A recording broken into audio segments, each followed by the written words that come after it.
Et que tout le monde était d'accord qu'on enregistre la rencontre d'aujourd'hui. Alors, j'invite Annie à commencer.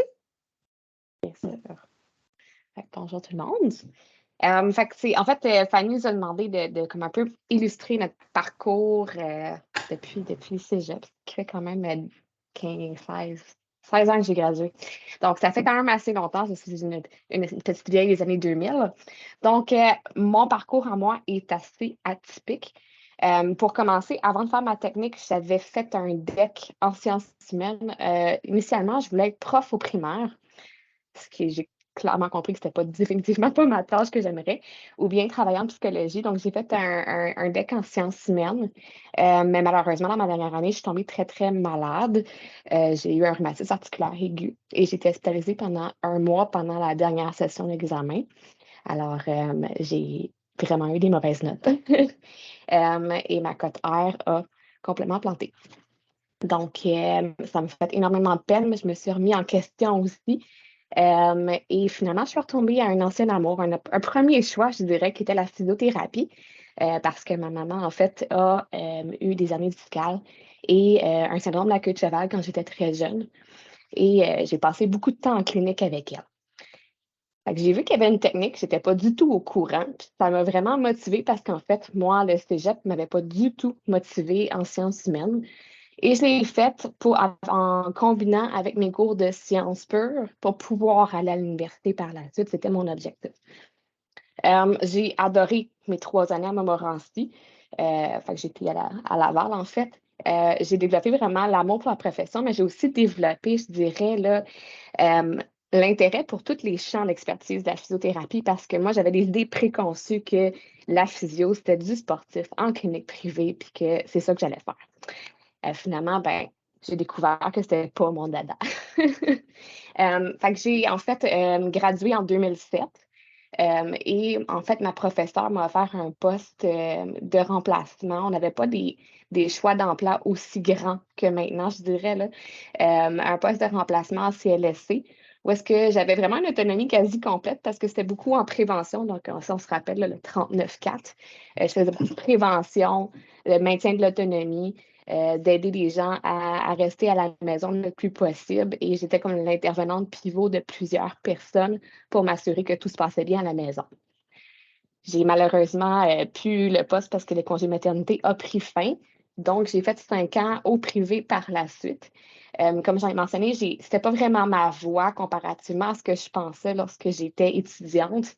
Mais le hasard fait bien des choses. Il y a une de mes patientes qui était au RH dans un CIUS. Et il y avait un poste qui venait de s'ouvrir pour une technologue en physiothérapie. Puis elle a dit, Annie, je pense que je te verrai là, applique. C'est ce que j'ai fait. C'était un poste, en fait, qui était disponible parce qu'une physiothérapeute avait décidé de terminer à faire 2 jours semaine à la place de 5 et a suggéré à sa gestionnaire de combler les 3 jours semaine qui restaient par une technologue en physiothérapie parce qu'en fait, on pourrait optimiser les soins en physiothérapie pour tous les résidents là, du CHSLD. Donc, j'avais la chance d'avoir les médecins, les infirmières praticiennes spécialisées, mais aussi une physiothérapeute 2 jours semaine avec moi dans 2 CHSLD, ce qui était pour moi l'autonomie complète, qu'on pourrait dire. Donc, c'est Christiane, en fait, qui était physiothérapeute avec moi. Elle m'a vraiment montré c'était quoi de l'intradisciplinarité. En fait, les journées qu'elle était là, on voyait des cas plus complexes, en fait, là, des cas de plaies, des cas de douleurs persistantes, des cas de neuro. Puis elle m'incluait à toutes ces évaluations initiales dans le but que je puisse avoir un jugement clinique, que je puisse développer mon analyse, que je puisse travailler avec elle. On a développé ensemble le fameux portrait fonctionnel en intradisciplinarité ensemble et on l'a présenté au Physio 360, une de mes premières initiatives dans ma jeunesse. Puis différents comités quand j'ai été impliquée, comité de plaie, comité de contention, d'où est-ce que nécessairement on n'est pas tant impliqué, mais elle voulait m'impliquer pour que je puisse donner mon opinion aussi. Après ça, j'ai eu 2 enfants. Donc, j'ai appris que je ne voulais pas faire de trafic à la Montréal, donc j'ai changé ma voie un petit peu. Et je devais être toujours stimulée, donc j'avais atteint un petit peu ma limite en CHSLD avec tout ça. J'ai tenté d'ouvrir mon entreprise en physiothérapie pour faire des soins à domicile. Ça a pris 1 an pendant mes congés maternité. Puis j'ai réalisé que le stress de l'entrepreneuriat, c'était clairement pas pour moi. Donc, j'ai par contre rencontré en chemin mon employeur présente, qui est anciennement technologue en physiothérapie, qui a ouvert une clinique, pas une clinique, excusez, une entreprise en électrothérapie qui permet en fait de gérer la douleur. Comme les patients ont la machine à la maison, pour leur enseigne comment faire. Alors, elle avait 40 technologues en physiothérapie qui travaillaient auprès d'elle. Euh, pas, pas vraiment de physiothérapeute non plus. Donc, elle privilégiait beaucoup, beaucoup, beaucoup notre autonomie, qu'on ait des rôles plus importants, ce qui était vraiment chouette. Fait que ça fait 6 ans que je travaille pour eux. Initialement, j'étais vraiment à faire des enseignements à domicile avec les patients en autogestion de la douleur et on avait un mandat de faire des conférences autant auprès des physios, des technologues, des ergos, des anesthésistes, des cliniques de douleur, des physiatres à travers le Québec pour montrer l'autogestion de la douleur, mais en incluant des modalités en physiothérapie. Fait que je rayonnais pas mal beaucoup à travers les conférences. J'aime beaucoup ça parler en public, en fait. Puis ça m'a aussi allumé beaucoup à avoir des discussions, des échanges, que je suis retournée aux études. Je ne suis pas allée faire ma maîtrise en physiothérapie, je suis allée en micro-programme de gestion de la douleur à Sherbrooke. Le premier, c'est l'évaluation de gestion de la douleur. J'en ai fait un deuxième en gestion avancée de la douleur parce que je voulais toujours en apprendre davantage sur cette expertise-là qui me passionnait vraiment beaucoup. Ça m'a ouvert des portes aussi. Donc, j'ai monté dans l'entreprise. Je suis maintenant rendue la personne qui va faire les recherches sur les meilleures pratiques. C'est le fun. Fanny a parlé que vous avez fait des travaux sur l'électrothérapie et les modalités. Bien, c'est un peu ça que je fais. Je vais vérifier c'est quoi les meilleures pratiques, comment on peut les combiner avec d'autres choses. Puis, en fait, faire de la formation aux professionnels pour maximiser leur expérience en gestion de douleur en considérant aussi les meilleures applications en savoir-être, donc en psychologie aussi. Fait que c'est un petit peu mon rôle présentement pour cette entreprise-là. Puis, puisque j'avais fait beaucoup de conférences, que le monde me connaissait un petit peu plus, ben, l'Association québécoise de la physiothérapie du Québec m'a offert un poste sur leur comité exécutif pendant 4 ans. Donc, j'ai représenté les technologues en physiothérapie pendant 4 ans à l'OQP. J'ai appris pas mal aussi. J'ai appris à connaître les grands joueurs en physiothérapie, tout ce qui convient de la politique un petit peu qu'il y a entre le physio, le TFIS, etc. Fait que c'est quand même intéressant. Puis, en fait, après ça, ça m'a amené à vouloir en faire un petit peu plus pour le technologue, mais pour ça, ben, il faut faire de la recherche. Donc, j'ai Pierre-Yves Lauzon, qui vient du Cégep de Sherbrooke aussi, je pense qu'il a été enseignant un certain temps, qui m'a suggéré, Annie, va appliquer pour la bourse de stage en recherche. Il dit, tu pourrais peut-être travailler avec des physios qui travaillent en amélioration des soins en santé. Fait que c'est qu'est-ce que j'ai fait? J'ai demandé à François Desmeules, que je ne sais pas si vous connaissez par les médias sociaux. C'est un physiothérapeute en pratique avancée qui essaie d'améliorer les corridors de soins. Donc, il m'a intégré à son équipe. J'ai eu la bourse. Puis j'ai travaillé pendant 1 an à écrire un article scientifique sur les technologues en physiothérapie, sur la prise en charge par les technologues en physiothérapie. Ça prend du temps à écrire un article. Je suis encore en train de le réviser avant de le soumettre pour un journal. Mais ça nous a donné aussi l'opportunité de présenter, moi et ma collègue qui est physiothérapeute, comment on pourrait améliorer les soins en physiothérapie avec le physio et le technologue ensemble en intradisciplinarité dans la catégorie 2. Puis montrer justement que les technologues ont des très bonnes capacités à prendre en charge ces patients-là. Puis ça, c'était sur des données probantes qu'on avait analysées. Donc, ça a été vraiment super intéressant, le présenter au 360. Et c'est un petit peu là aussi qu'on a vu comment que tout le monde est d'accord, en fait, qu'il faut qu'on travaille davantage ensemble, puis qu'on maximise les soins, puis les gens sont très ouverts à ça. Alors, moi, je continue mon parcours une journée, semaine en recherche. Maintenant, avec l'équipe de François Desmeules, je travaille justement sur changer les modèles de soins en GMF. Puis, tranquillement, avec espoir, on va travailler le technologue là-dedans. Et je travaille encore 4 jours semaine en recherche chez Service d'électrothérapie pour aider, dans le fond, les professionnels de la santé à avoir des meilleures pratiques. Fait que je vais terminer en disant qu'on m'a souvent demandé pourquoi je ne suis pas allée en maîtrise de recherche parce que j'ai fait, je pense que je suis encore étudiante à l'université présentement. Ça vous donne une idée. Puis je vais encore aller à l'université dans 1 an parce que je vais m'inscrire en maîtrise en recherche. Je pense que j'ai fait ma voie en tant que clinicienne. J'ai eu mes expériences, j'ai aimé ça. mais je me rends compte que moi, je dois être stimulée davantage. Donc, de faire ma maîtrise en physio, ben, ça m'aurait servi à être physiothérapeute, mais finalement, au final, je suis à la même place que probablement j'aurais voulu être après. Fait que ça m'a permis d'expérimenter la profession, de pouvoir comprendre qu'est-ce que je voulais réellement. Puis finalement, j'en suis là aujourd'hui. Puis j'en suis 100% satisfaite. Fait que voilà de mon côté pour mon petit cheminement.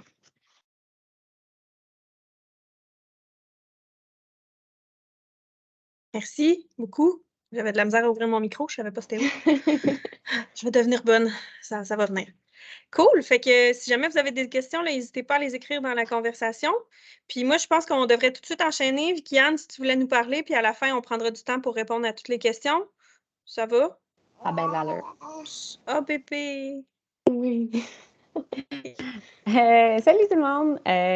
Donc, je suis désolée d'avance, là. Est-ce que vous m'entendez bien? Est-ce que ça lag? Ça va aller, on t'entend bien. Parfait. Ouais, je pense que c'est mon Internet, là, ces temps-ci qui ne fonctionne pas super bien à la maison.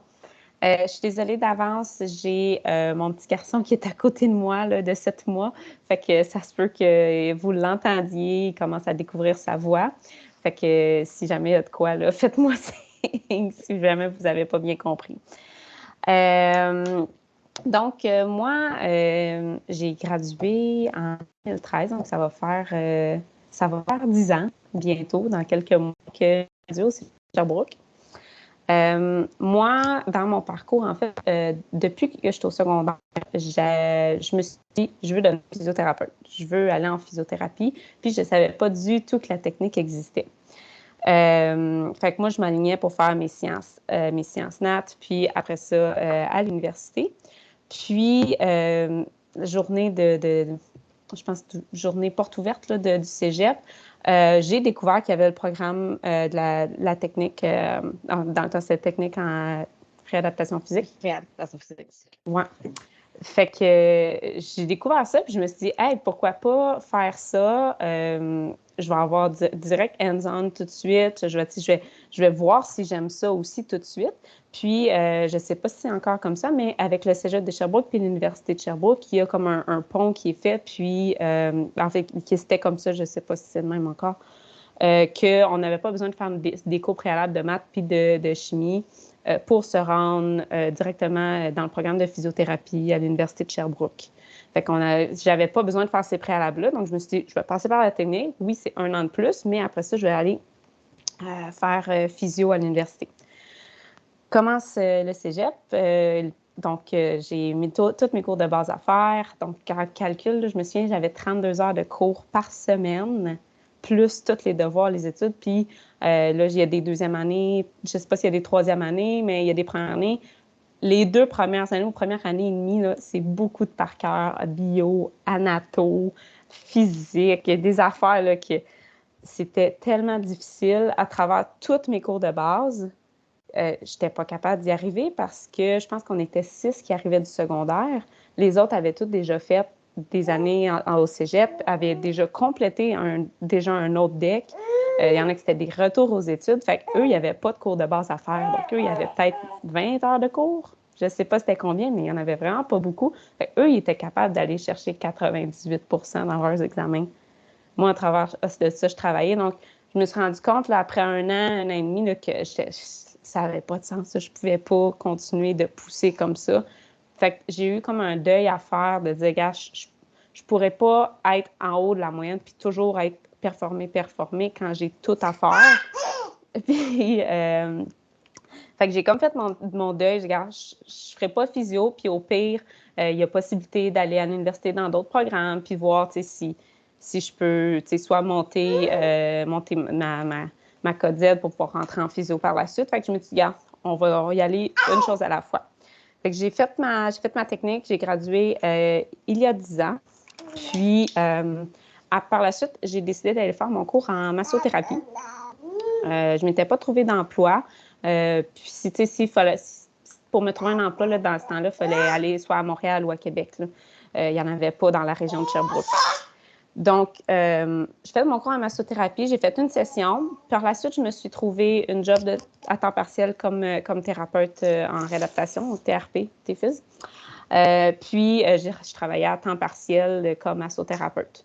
Fait que j'ai fait ça un petit peu.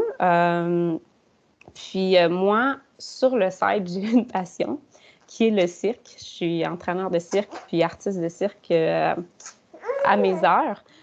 Puis, j'ai eu l'opportunité de tout lâcher. Fait que j'avais une super job, j'adorais. J'ai eu l'opportunité de tout lâcher, puis d'aller à Montréal là, faire mon cours à l'École nationale de cirque pour être entraîneur de haut niveau. Fait que moi, je me suis dit, c'est ma passion, j'y vais full pin, je lâche tout. Fait que j'ai plus d'emploi, rien, là. Fait que j'ai fait ce cours-là, puis à la fin de mon programme, je tombe sur un job temps plein comme tes fils à Magog. Moi, je suis à Magog. À Magog, dans une clinique privée. Au départ, ça me stressait beaucoup parce que moi, en fait, ma job temps partiel, puis j'ai bien aimé évoluer en gériatrie. Fait que ça me stressait un petit peu l'orthopédie, là. J'avais peur que ce soit très, très précis. Les quotas, les horaires, c'est quand même exigeant, là. Finalement, ça s'est super bien fait. En fait, ça a juste à donner. Là, j'ai eu l'emploi, etc. Fait que je suis revenue dans la région. Puis c'est ça. Je suis là-bas là, depuis 5 ans que je suis là-bas. Puis là, en ce moment, je suis en congé de maternité. Donc, ça, c'est pour grosso modo mon parcours. Donc, mon premier emploi comme tes fils, là, moi, j'ai adoré ça parce que j'étais en CHSLD et résidence personnes âgées privée. Puis, on travaillait en multidisciplinarité avec travailleuse sociale, infirmière, ergothérapeute, le médecin, fait qu'on les préposés. Fait que c'était le fun. On avait des rencontres. On était dans le bureau directement avec l'ergothérapeute. Fait moi, ce que j'adore de l'interdisciplinarité, c'est qu'on apprend énormément des autres professions. Puis ça nous aide à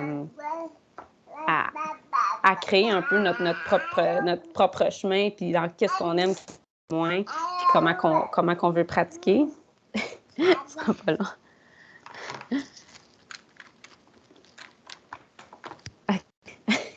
Il avait perdu son jouet. Donc, j'ai travaillé en interdisciplinarité là-bas. Puis, mon emploi en clinique privée aussi, c'est une clinique multi.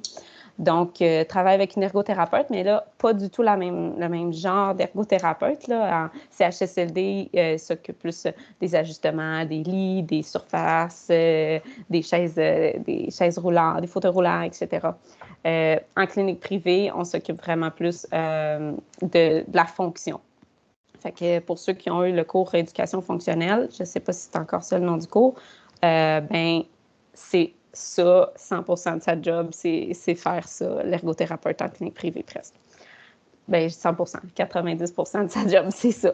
Donc, je suis allée vraiment en travaillant directement avec elle. On travaille main dans la main quasiment, moi puis l'ergothérapeute.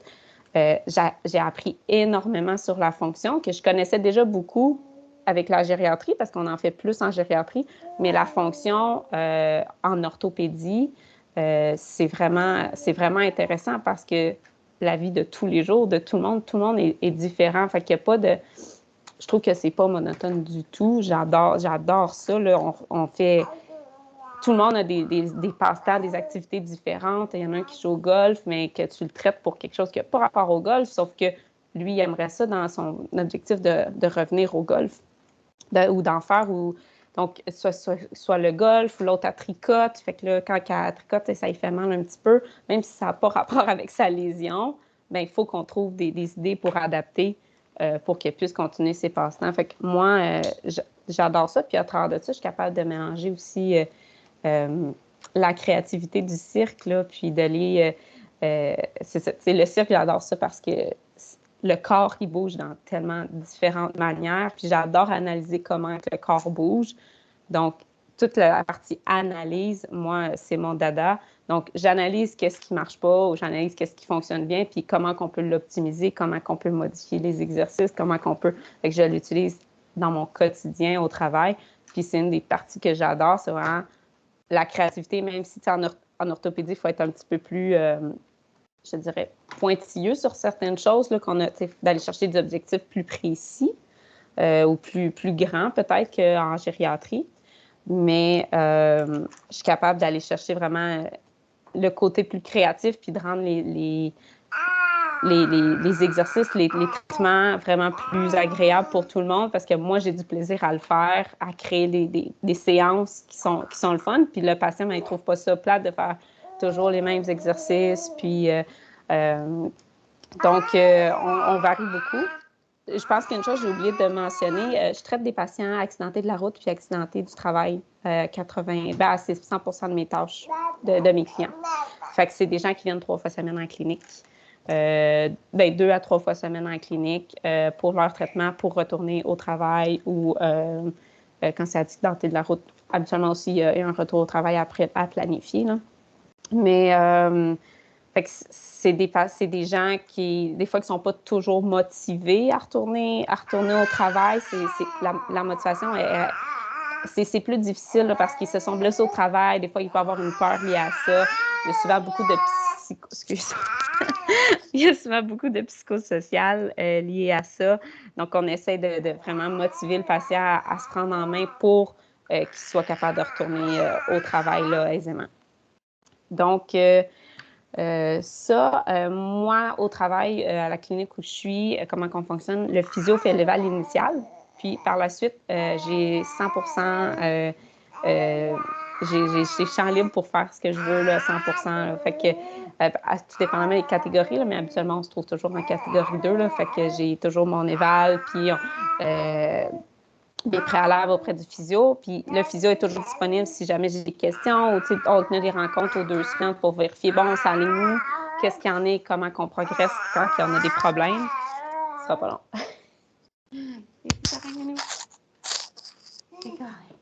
Ouais.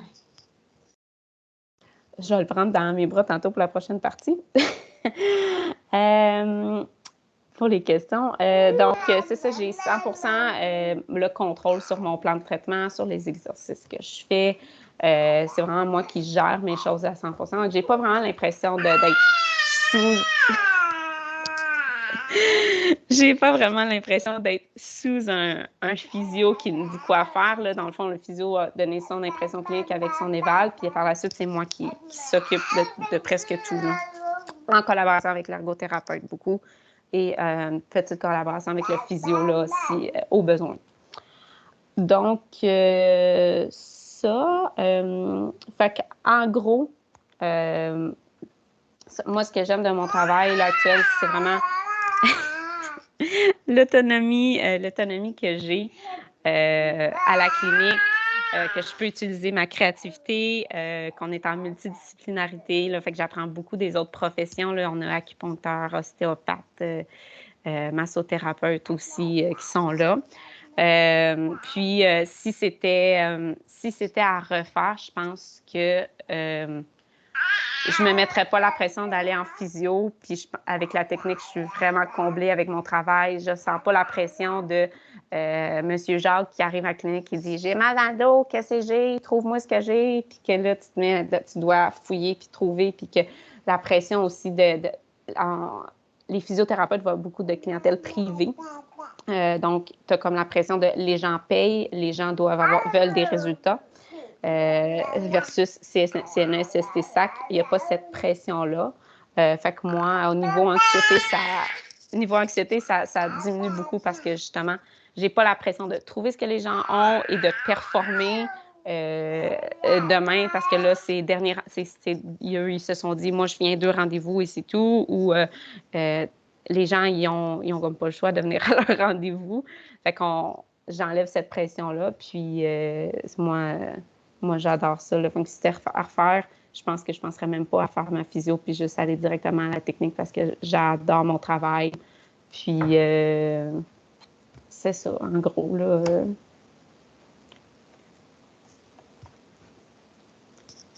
Je vais juste aller ramasser mon petit bonhomme parce que là, il ramasse le bonhomme. Hey, est-ce que vous avez des questions dans le chat? Il n'y a pas de questions, mais lâchez-vous lousse. On n'est pas ça. Ben, j'ai pas de questions, mais c'était vraiment intéressant. Merci les filles. Cool. Avec plaisir.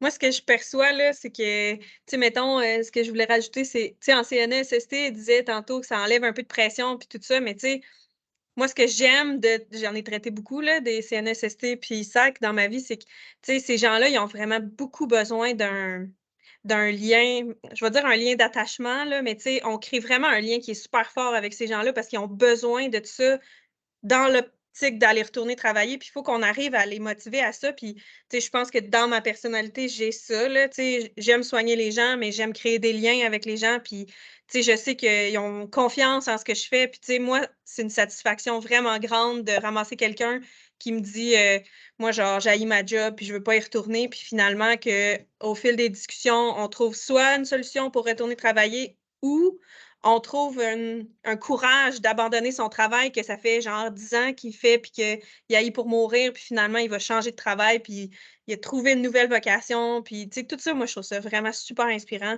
dans les CNESST. Je sais pas pour toi, Viviane, si ça fait partie de ce que tu aimes de tout ça, là.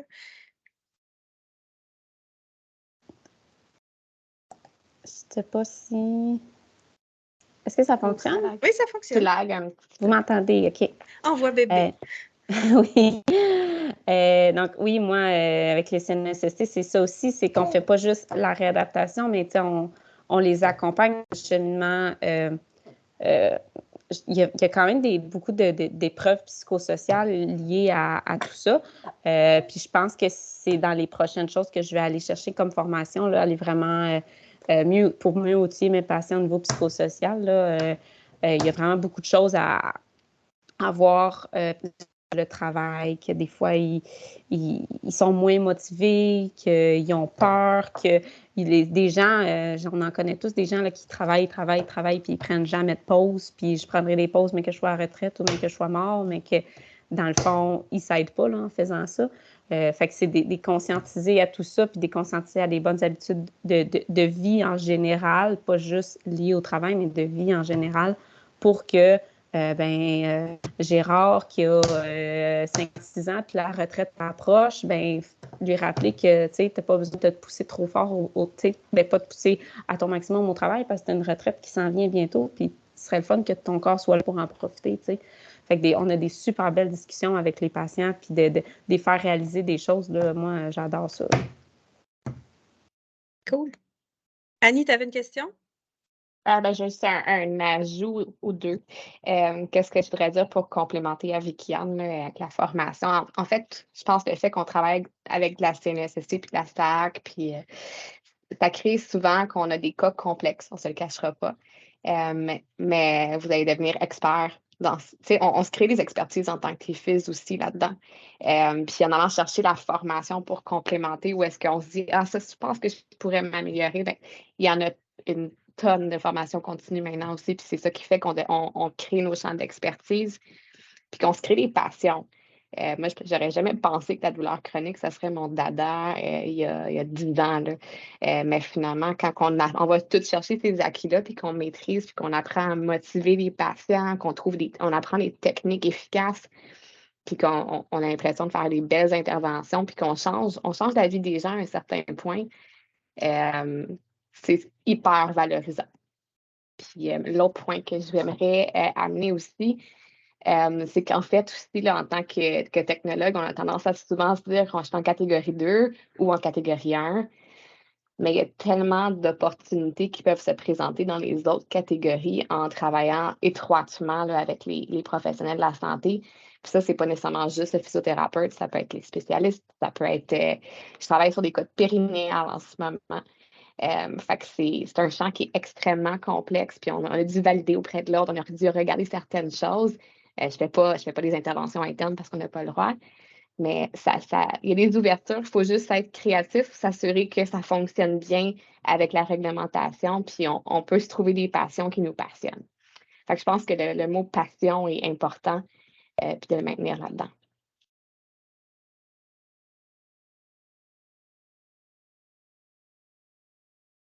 C'est toi que ton micro il est fermé, Fanny.